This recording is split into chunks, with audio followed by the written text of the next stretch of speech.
BNP ক্ষমতায় গেলে গণ অভ্যুত্থানে আহত ও শহীদ পরিবারগুলোকে পুনর্বাসনের প্রতিশ্রুতি দিলেন দলটির স্থায়ী কমিটির সদস্য সালাউদ্দিন আহমেদ। আর পতিত সরকারের লোকজনের কাঁধে ভর করে অন্তর্বর্তী সরকার চলছে বলেই অভ্যুত্থানে আহতদের চিকিৎসা, দ্রব্যমূল্য নিয়ন্ত্রণ ও নির্বাচনের মতো ইস্যুগুলো বাদ দিয়ে সংস্কার নিয়ে সময় ক্ষেপণ করা হচ্ছে বলে মন্তব্য করেছেন যুগপৎ আন্দোলনের নেতারা। রহিম রহমানের প্রতিবেদন।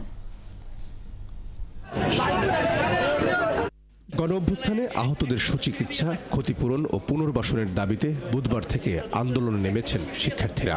গভীর রাত পর্যন্ত আন্দোলন ও সড়ক অবরোধে উত্তাল ছিল পঙ্গু হাসপাতাল সহ আগারগাঁও এলাকা। পরিস্থিতি এমন পর্যায়ে পৌঁছায় যে সড়ক বন্ধ করে চলা আন্দোলন থামাতে রাত 2:30টার দিকে শিক্ষার্থীদের দাবি মতো আগারগাঁওয়ে হাজির হন 4 উপদেষ্টা।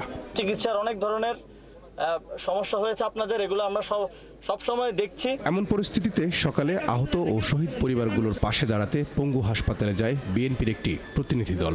তুলে দেওয়া হয় 5 লাখ টাকার সহায়তা।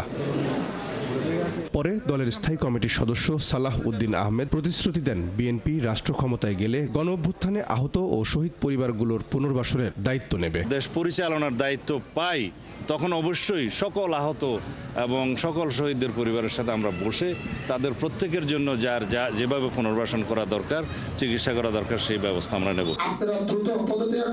এদিকে সকালে জাতীয় প্রেস ক্লাবে এক প্রতিবাদ সভায় যুগপৎ আন্দোলনের নেতারা দাবি করেন, অন্তর্বর্তী সরকারে পতিত আওয়ামী লীগের সুবিধাভোগীরা উপদেষ্টা হিসেবে নিয়োগ পাচ্ছেন।